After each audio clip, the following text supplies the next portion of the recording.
گزاری کرتے ہیں میرے اور میرے گھرانے کی طرف سے اور کلیسیا کی طرف سے آپ کو ہم سب کو سلام۔ آج کے ہمارے پیغام کو دیکھیں گے، آج کے کلام کو دیکھیں گے اور آج کے کلام میں جو بھید ہے اس کو سمجھیں گے اور خدا ان کے نام کو جلال ہے۔ آئے میں سا نکالیں مکاشفہ کی کتاب، یوحنا عارف کے مطابق مکاشفہ، یسوع مسیح کا مکاشفہ جو اس نے اپنے بندہ یوحنا عارف پر کھولا، اس کا دوسرا باب اور اس کی 8 آیت سے لے کر اس کی 11 آیتیں مکثر کی تلاوت کریں گے اور آج ہم سمجھیں گے کہ ہمیں کیسا ہونا چاہیے، ہماری برکت کیسی ہے اور خدا ان کے نام کو چلا دیں۔ یوحنا عارف کے مطابق یسوع مسیح کا مکاشفہ، اس کا دوسرا باب، اس کی 8 تا 11 آیت مقدسہ میں جو لکھا ہے، جو اول و آخر ہے اور جو مر گیا تھا اور جو زندہ ہوا، وہ یہ فرماتا ہے کہ میں تیری مصیبت اور غریبی کو جانتا ہوں، مگر تو دولت مند ہے، اور جو اپنے آپ کو یہودی کہتے ہیں اور ہے نہیں بلکہ شیطان کی جماعت ہے، ان کے لعن طعن کو بھی جانتا ہوں۔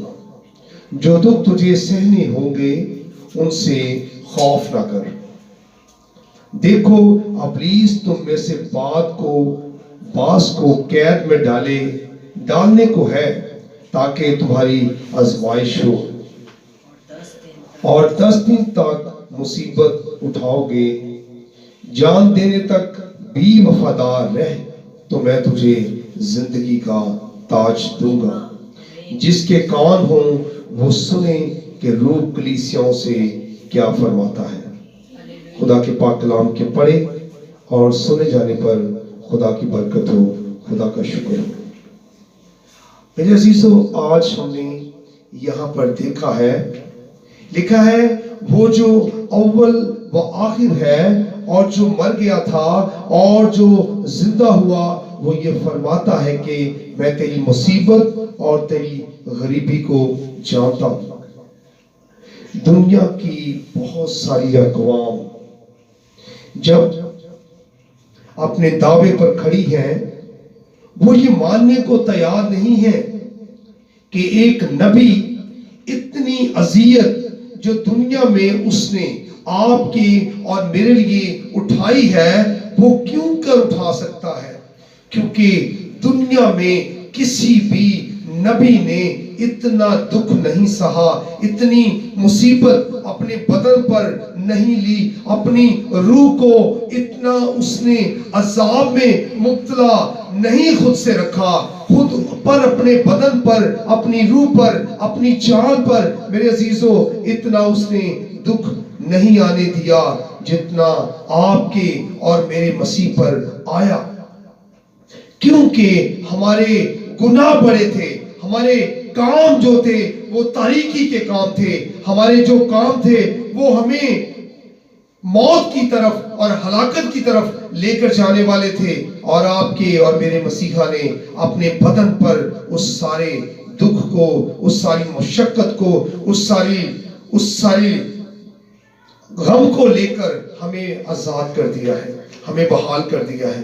لکھا ہے وہ جو اول ہے اور وہ جو مر گیا تھا اور جو زندہ ہے۔ ہاللیلویہ۔ ہمیں کلام تسلی دیتا ہے کہ آپ کا اور میرا مسیح جو ہے وہ ازلی ہے۔ ہم یوحنا میں دیکھتے ہیں، یوحنا کے پہلے باب میں لکھا ہے وہ جو اول ہے، جو ابتدا ہے، وہ جو ازلی ہے، وہ جو قائم ہے، وہ جو دائم ہے، وہ ہمیشہ رہنے والا، جو تھا، جو ہے اور جو آنے والا ہے۔ لکھا ہے کہ ابتدا میں کلام تھا، کلام خدا کے ساتھ تھا اور کلام ہی خدا تھا۔ ہاللیلویا۔ اب جو کلام جو تھا یہ ازلی بھی ہے، ابدی بھی ہے اور قائم بھی ہے۔ اور مکاشفہ میں دوسرے باب میں ہم دیکھتے ہیں کہ وہ کہتا ہے وہ جو اول و آخر ہے۔ اب یوحنا بھی گواہی دیتا ہے کہ وہ کیا ہے؟ ازلی ہے۔ وہ کیا کہتا ہے؟ وہ ابدی ہے، وہ جلالی ہے، وہ نور سے بھرا ہوا خدا ہے۔ اور یہاں پر یوحنا عارف بھی کہتا ہے کہ وہ کیا ہے؟ وہ اول ہے، وہ ابتدا ہے، وہ انتہا ہے، اور وہ جو مر گیا تھا۔ اب جب وہ مر گیا تھا تو اس کا مطلب ہے کہ اس نے میری اور آپ کے گناہوں کو اپنے بدن کے اوپر لیا ہے، اور موت کو اس نے، صلیبی موت کو، آپ کے گناہ کو، میرے گناہ کو اپنے بدن کے اوپر لے لیا ہے۔ اور اس نے گناہ کو اپنے اوپر جب لیا تو وہ اس نے موت کو، اس دردناک اور کربناک موت کو بھی اپنے اوپر لے کر وہ موت پر غالب آ گیا ہے۔ اور لکھا ہے، وہ کہتا ہے اب کیا ہے؟ وہ زندہ ہے۔ وہ جو مر گیا تھا اور زندہ ہوا۔ اب کلام اس بات کی تصدیق کرتا ہے، کلام اس بات کے بارے میں بتاتا ہے کہ وہ تیسرے دن قبر میں سے جی اٹھا۔ وہ کہتا ہے کہ کوئی میری جان مجھ سے چھینتا نہیں۔ یہ با اختیار خدا ہے جو جسم میں ظاہر ہوا ہے۔ یہ جو کلمہ ہے جو مجسم اور تجسم ہوا ہے، اس کی جان کوئی چھینتا نہیں، بلکہ یہ خدا کے جلال کو پورا کرنے کے لیے، خدا کے نجات کے پروگرام کو پورا کرنے کے لیے اپنی جان رضا کرانہ طور پر خود سے دیتا ہے۔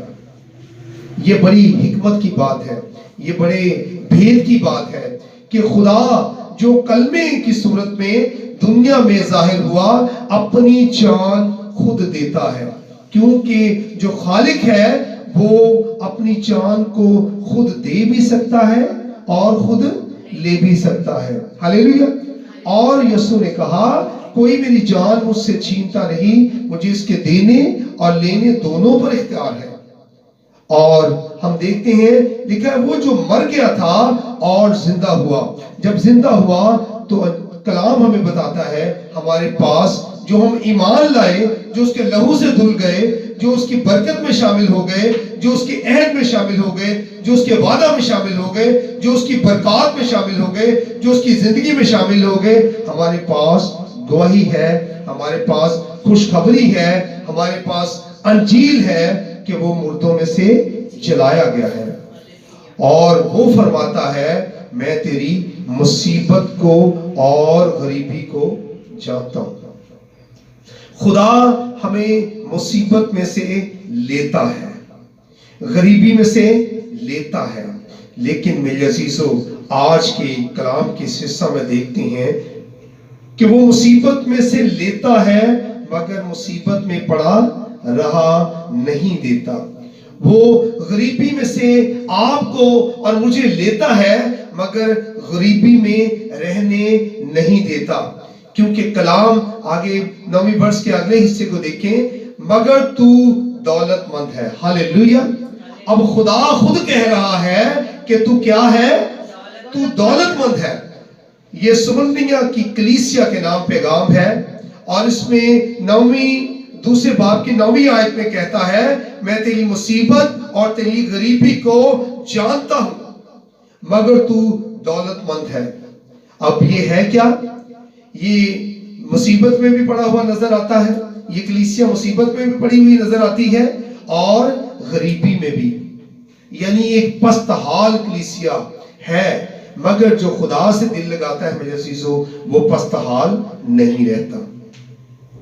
وہ مصیبت میں بھی ہو تو مصیبت میں نہیں رہتا، وہ غریبی میں بھی ہو تو غریبی میں نہیں رہتا، کیونکہ خدا کہتا ہے مگر تو دولت مند ہے۔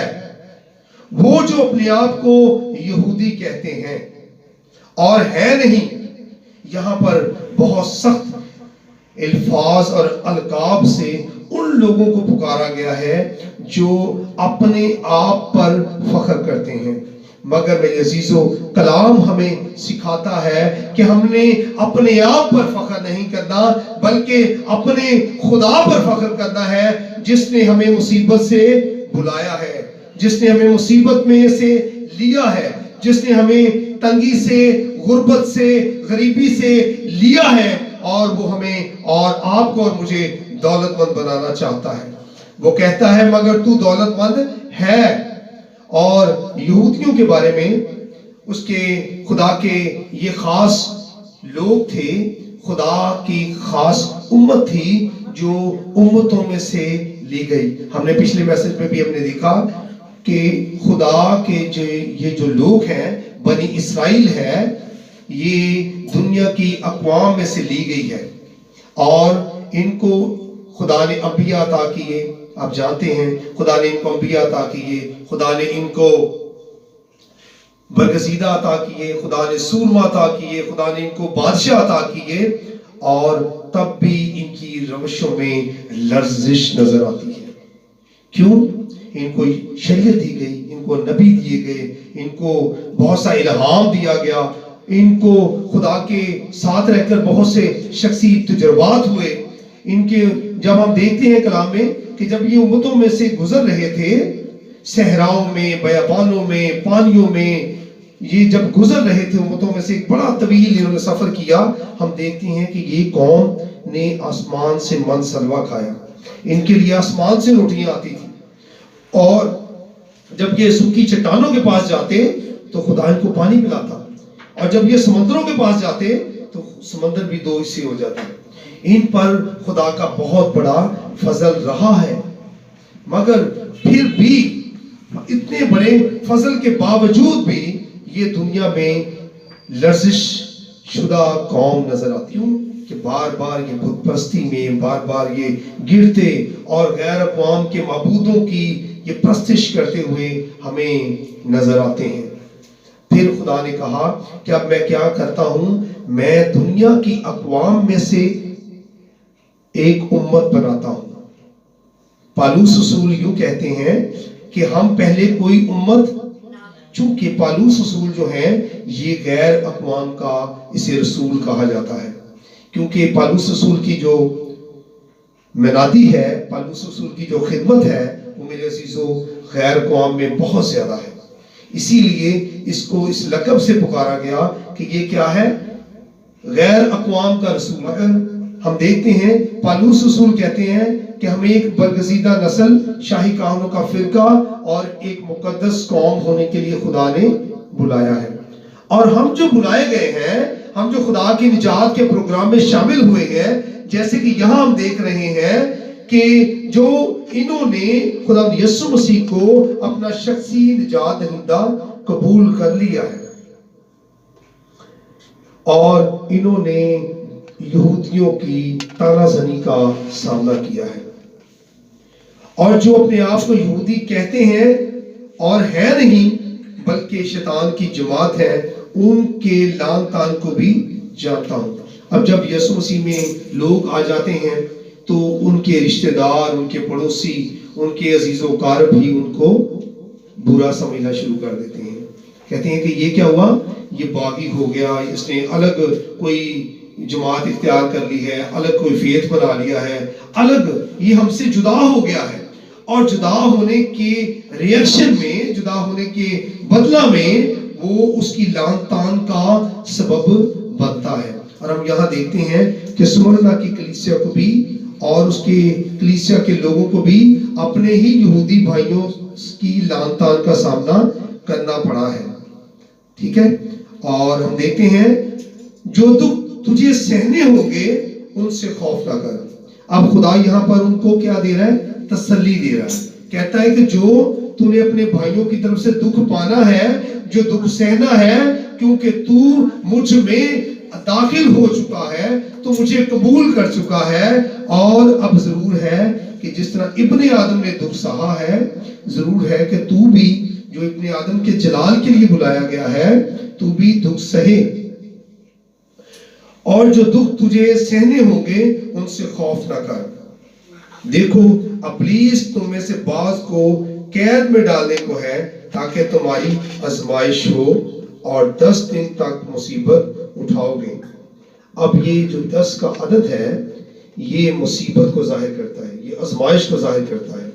اور ہم دیکھتے ہیں کہ اگر ان پر کتنے دنوں کی مصیبت لائی گئی، ان کو آزمانے کے لیے کتنے دن رکھے گئے؟ 10 دن۔ ہم دیکھتے ہیں کہ جب امتوں اور قوموں کو آزمایا جاتا ہے تو برسا برس ان پر لائے جاتے ہیں۔ ہم دیکھتے ہیں کہ بنی اسرائیل جب مصر میں تھے تو کم و بیش 450 سال وہ مصر کی غلامی میں ان کو مصیبت کا سامنا کرنا پڑا۔ 40 سال وہ بیابانوں میں خاک کے اوپر چلتے رہے، 40 سال وہ بیابانوں میں پھرتے رہے، حالانکہ جو ان کا سفر تھا وہ کم تھا۔ جب وہ سمندر کو بحر الزم کو پار کر کر گئے تو چند ہی دنوں کی مسافت کے بعد ان کو ان کا جو وعدے کی سرزمین تھی ان کو مل جانا تھی، مگر راستہ میں وہ بڑبڑائے کیونکہ وہ عادی ہو چکے تھے اچھی اچھی خوراک کھانے کی۔ وہ مصیبت میں پڑا رہنا پسند نہیں کرتے تھے۔ وہ موسیٰ پر بڑبڑائے کہ موسیٰ تو ہمیں یہاں خاک میں اور صحرا میں لے کر آیا ہے تاکہ ہم مر جائیں۔ اس سے تو اچھا تھا کہ ہم مصر میں رہتے، کم از کم ہمیں روٹی تو ملتی تھی، کم از کم ہم چین سے اپنے گھروں میں آرام سے تکیے لگا کر سوئے تو ہوئے تھے۔ بے شک ہم پر مصر مسلط تھا، لیکن وہ مصر کی غلامی میں رہنا پسند کرتے تھے، باوجود اس کے کہ مصر ان پر ظلم کرتا تھا۔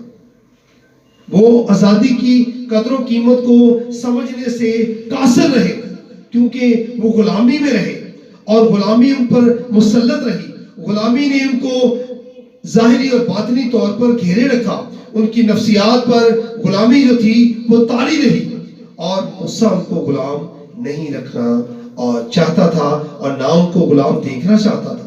اس نے ان کو نکالا، اور ہم دیکھتے ہیں کہ موسیٰ پر بڑبڑائے۔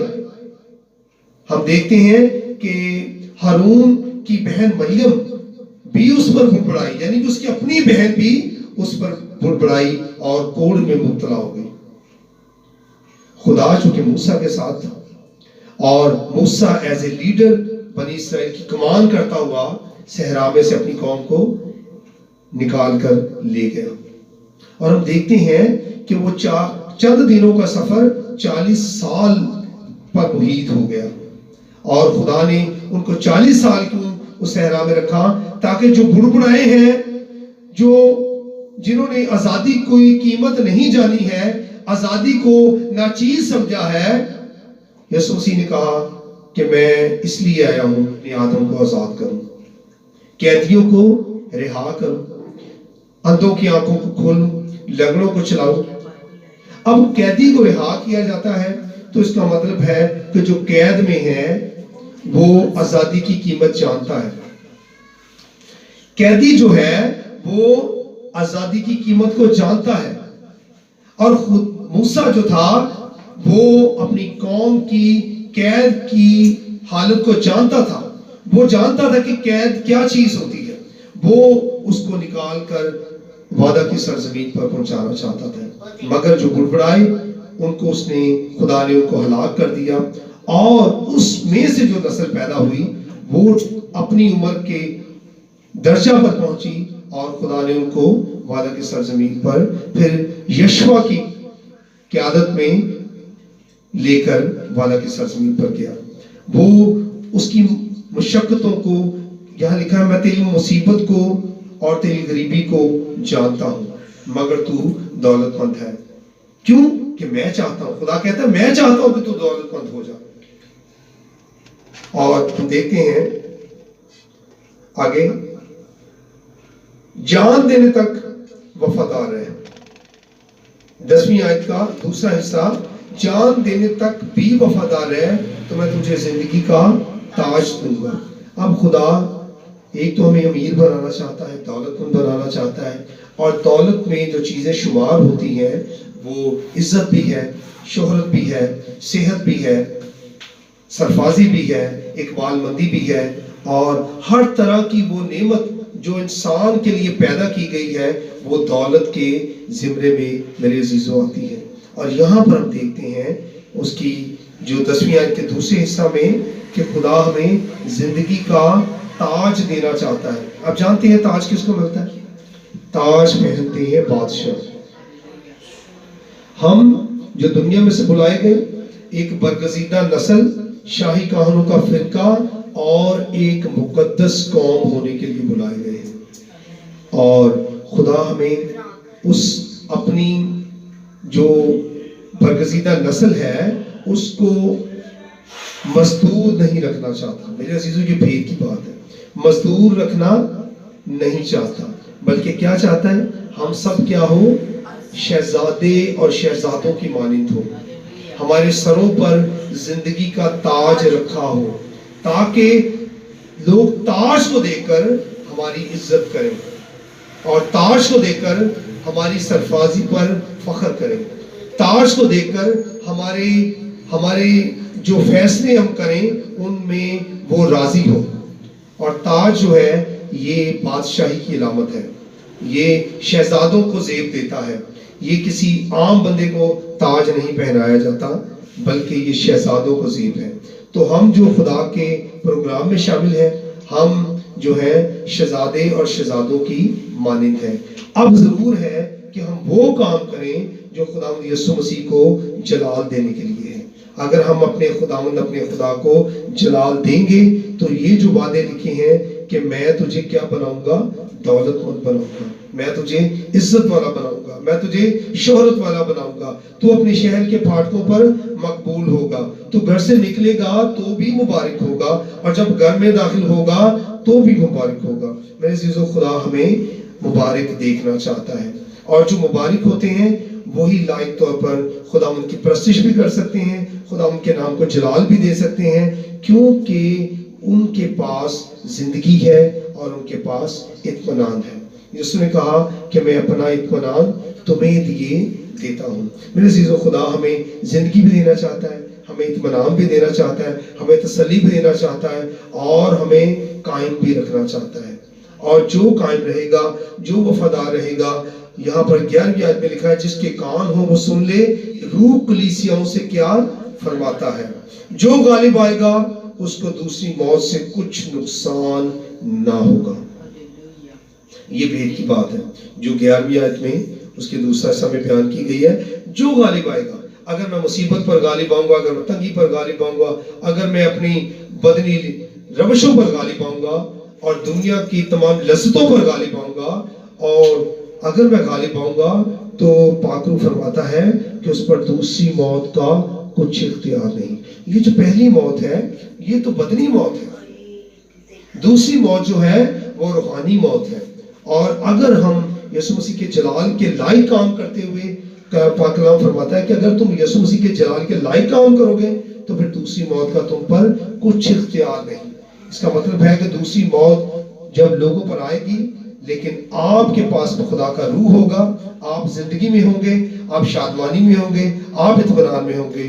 خدا ہمیں اس کلام کے مطابق زندگی بسر کرنے کا فضل بخشے اور خدا اپنے پاک کلام کے وسیلہ سے ہم پر اپنے جلال کو ہمیشہ قائم رکھے. ہم روح میں مضبوط رہیں، ہم روح میں بڑھتے چلے جائیں اور ہم روحانی ہمارے کان ہمیں خدا عطا کرے.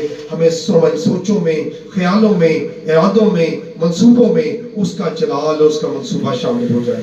جس کے پاس بیٹا ہے اس کے پاس زندگی ہے. خدا اس کلام کے وسیلہ سے ہم سب کو بڑی